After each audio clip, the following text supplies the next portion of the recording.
بسم اللہ الرحمن الرحیم۔ السلام علیکم ورحمۃ اللہ وبرکاتہ۔ طفیل بن عمرو مکہ آ رہے ہیں۔ مکہ کے مشرک یہ خبر سن کر پریشان ہو گئے۔ یہ ان دنوں کی بات ہے جب نبی کریم صلی اللہ علیہ وآلہ وسلم نے اعلانیہ دین کی تبلیغ شروع کر دی تھی۔ طفیل بن عمرو اپنے قبیلے دوس کے رئیس تھے۔ دوس عرب کا ایک طاقتور قبیلہ تھا۔ یہ قبیلہ یمن کے ایک کونے میں پہاڑ کے دامن میں آباد تھا۔ یہ لوگ بہت ہی دلیر اور دولت مند تھے۔ اپنی آبادی کے گرد انہوں نے ایک حفاظتی بند بھی تعمیر کر رکھا تھا۔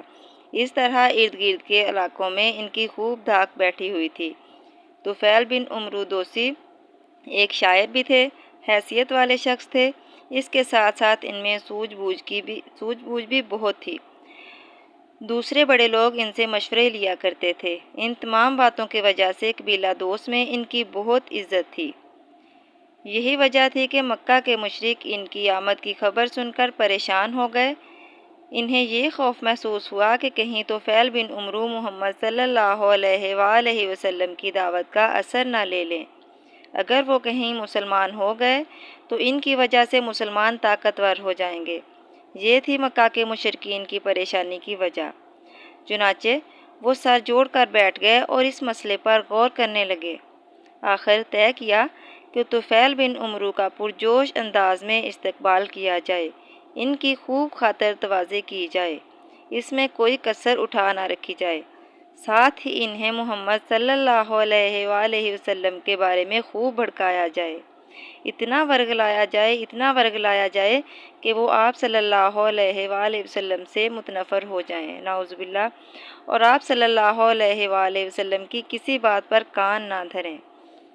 سب نے اس رائے پر اتفاق کیا۔ چنانچہ یوں ہی طفیل مکہ میں آئے، مشرکین نے ان کا زوردار استقبال کیا، انہیں ہاتھوں ہاتھ لیا، پھر نبی اکرم صلی اللہ علیہ وآلہ وسلم کے بارے میں ان کے خوب کان بھرے۔ خود بعد میں طفیل بن عمرو نے بتایا کہ قریش کا جو آدمی بھی مجھے ملتا تھا وہ یہی کہتا تھا، تم ہمارے مہمان ہو، یہاں کے مقامی حالات سے ناواقف ہو۔ ہم خیر خواہی کے لیے بتائے دیتے ہیں کہ ہمارے قبیلے کے ایک شخص محمد بن عبداللہ صلی اللہ علیہ وآلہ وسلم نے کچھ مدت سے ہمیں چکر میں ڈال رکھا ہے۔ اس نے ہمیں بے چینی اور الجھنیں پیدا کر دی ہیں، ہمارے سب کام گڑبڑ کر دیے ہیں۔ اس کی باتیں جادو کا اثر رکھتی ہیں۔ وہ اپنی زبان کی طاقت سے کام لے کر میاں بیوی، باپ بیٹے اور بھائی بھائی میں تفرقہ ڈال دیتا ہے۔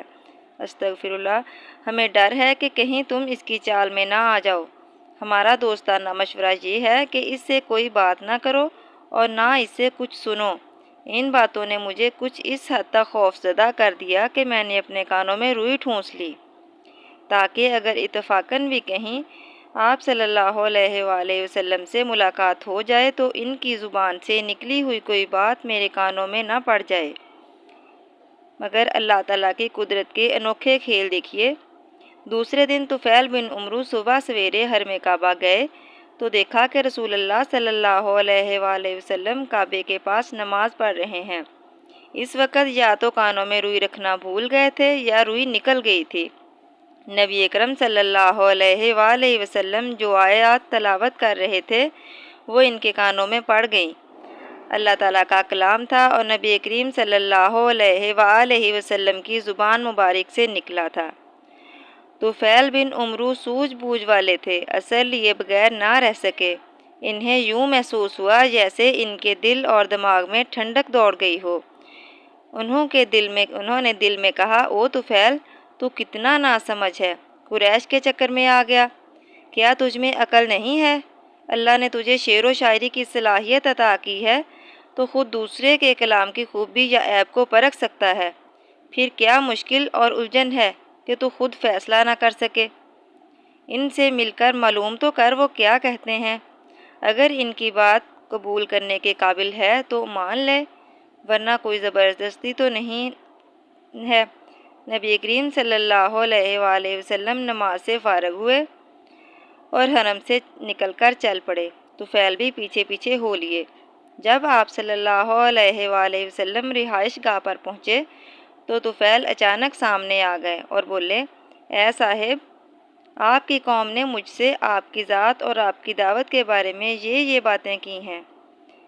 ان باتوں کا اثر اتنا ہوا کہ میں نے کانوں میں روئی ٹھونس لی تاکہ آواز نہ سن سکوں آپ کی، لیکن ابھی کچھ دیر پہلے حرم میں اللہ تعالیٰ نے مجھے آپ کی آواز سنا دی۔ آپ جو کچھ پڑھ رہے تھے وہ مجھے بہت اچھا معلوم ہوا ہے۔ میں چاہتا ہوں کہ آپ ذرا مجھے تفصیل سے بتا دیں کہ آپ کیا کہتے ہیں۔ نبی کریم صلی اللہ علیہ وآلہ وسلم نے ان کے سامنے اسلام کی خوبیاں بیان فرمائیں، قرآن پاک کا کچھ حصہ پڑھ کر سنایا۔ یہ شینی کلام سن کر طفیل بن عمرو پر وجد کی حالت طاری ہو گئی۔ شاعر تھے، کلام کو خوب سمجھتے تھے، لیکن یہ کلام ایسا تھا کہ پہلے کبھی اس جیسا سنا ہی نہیں تھا۔ بے اختیار پکار اٹھے، اللہ کی قسم، میں نے آج تک نہ اس سے بہتر کلام سنا ہے، نہ آپ کی باتوں سے بڑھ کر کوئی حکمت کی بات سنی ہے۔ میں گواہی دیتا ہوں کہ آپ اللہ کے سچے رسول ہیں اور آپ کی دعوت مجھے دل و جان سے قبول ہے۔ اس طرح حضرت طفیل بن عمرو رضی اللہ تعالیٰ عنہ اچانک اسلام کی دولت سے مالا مال ہو گئے، اور یوں قریش کی ساری تدبیریں دری کی دری رہ گئیں۔ حضرت طفیل رضی اللہ تعالیٰ عنہ مکہ سے چلنے لگے تو رسول اللہ صلی اللہ علیہ وآلہ وسلم کی خدمت میں حاضر ہوئے اور عرض کی، یا رسول اللہ صلی اللہ علیہ وآلہ وسلم، میں اپنی قوم کا سردار ہوں۔ میری قوم مجھے بہت چاہتی ہے، مجھ سے بہت پیار کرتی ہے۔ اگر آپ اجازت دیں تو میں وطن جا کر اپنی قوم کو اسلام کی دعوت دوں۔ آپ صلی اللہ علیہ وآلہ وسلم نے ارشاد فرمایا، ہاں، تم اپنی قوم کو حق کی طرف بلا سکتے ہو۔ اس پر طفیل بن عمر رضی اللہ تعالیٰ عنہ نے عرض کی، آپ میرے لیے دعا فرما دیں، میرے لیے دعوت کا کام آسان ہو جائے، اور یہ کہ اللہ مجھے کوئی نشانی عطا فرما دیں۔ آپ صلی اللہ علیہ وآلہ وسلم نے دعا فرمائی، یا الہی، اسے کوئی نشانی عطا فرما۔ حضرت طفیل بن عمرو رضی اللہ تعالیٰ عنہ رسول اللہ صلی اللہ علیہ وآلہ وسلم کی دعا لے کر وطن کی طرف روانہ ہوئے۔ طویل سفر کے بعد اپنی بستی کے قریب پہنچے تو سورج غروب ہو چکا تھا، ساری وادی اندھیرے میں ڈوب چکی تھی، راستہ دو پہاڑوں کے درمیان سے ہو کر جاتا تھا۔ اتنے زبردست اندھیرے میں نیچے جانا بہت ہی مشکل کام تھا۔ اس وقت ایک بہت ہی عجیب واقعہ ہوا۔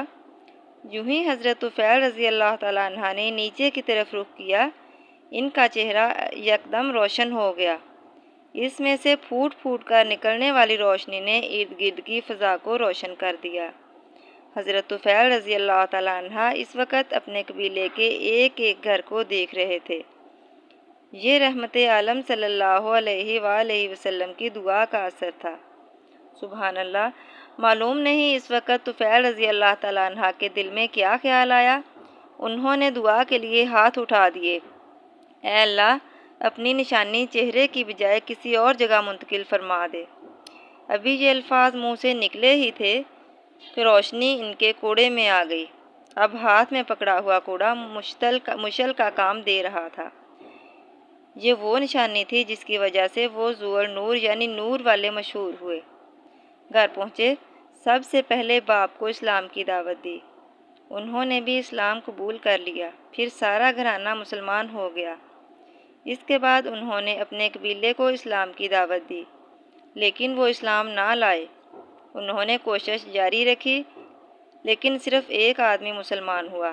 آخر یہ پھر رسول اللہ صلی اللہ علیہ وآلہ وسلم کے پاس گئے۔ آپ صلی اللہ علیہ وآلہ وسلم سے قبیلے کے لیے دعا کی درخواست کی۔ نبی اکرم صلی اللہ علیہ وآلہ وسلم نے دعا فرمائی۔ یہ پھر قبیلے کی طرف لوٹے، پھر انہیں تبلیغ کی۔ آخر ان کے قبیلے کے اکثر گھرانے مسلمان ہو گئے۔ طفیل بن عمرو رضی اللہ تعالیٰ عنہ 7 ہجری کو مدینہ گئے۔ آپ نے غزوہ خیبر میں شرکت کی۔ فتح مکہ کے موقع پر بھی آپ نبی اکرم صلی اللہ علیہ وآلہ وسلم کے ساتھ تھے۔ فتح مکہ کے بعد طفیل بن عمرو رضی اللہ تعالیٰ عنہ نے نبی اکرم صلی اللہ علیہ وآلہ وسلم سے عرض کی، یا رسول اللہ، میرے قبیلے کے کچھ لوگ ابھی تک مسلمان نہیں ہوئے۔ وہاں ایک بت خانہ ہے، وہ اس میں بتوں کی عبادت کرتے ہیں۔ اگر آپ اجازت دیں تو میں ان بتوں کو گرا دوں؟ نبی اکرم صلی اللہ علیہ وآلہ وسلم نے ارشاد فرمایا، ہاں، اس کو برباد کر دو۔ چنانچہ طفیل بن عمرو رضی اللہ تعالیٰ عنہ اپنے قبیلے کے کچھ مسلمانوں کے ساتھ گئے، بت خانے کو تباہ کر دیا اور آگ لگا دی۔ غزوہ طائف کے موقع پر حضرت طفیل بن عمرو رضی اللہ تعالیٰ عنہ نبی اکرم صلی اللہ علیہ وآلہ وسلم کی خدمت میں حاضر ہوئے۔ آپ صلی اللہ علیہ وآلہ وسلم کو بت خانہ گرانے کی خبر سنائی۔ آپ صلی اللہ علیہ وآلہ وسلم بہت خوش ہوئے۔ نبی کریم صلی اللہ علیہ وآلہ وسلم کے وصال کے بعد حضرت ابوبکر صدیق رضی اللہ تعالیٰ عنہ خلیفہ بنے تو بہت سے قبیلے مرتد ہو گئے، اسلام سے پھر گئے۔ ان کے خلاف جہاد میں حضرت طفیل بن عمرو رضی اللہ تعالیٰ عنہ نے بڑھ چڑھ کر حصہ لیا۔ نبوت کے جھوٹے دعوے دار مسیلمہ کذاب کے خلاف مہم بھیجی گئی تو وہ اس میں بڑے جوش و خروش سے شریک ہوئے۔ جنگ یمامہ میں بڑی بہادری سے لڑے اور لڑتے لڑتے شہید ہو گئے۔ اللہ تعالیٰ کی ان پر بے شمار رحمتیں نازل ہوں، آمین یا رب العالمین۔ تو دوستو، ہر ویڈیو کی طرح اس ویڈیو کے اینڈ میں بھی آپ سب سے یہ درخواست ہے کہ میرے چینل کو سبسکرائب کریں، ویڈیو کو لائک کریں، شیئر کریں اور اچھے کمنٹ کریں۔ اللہ حافظ۔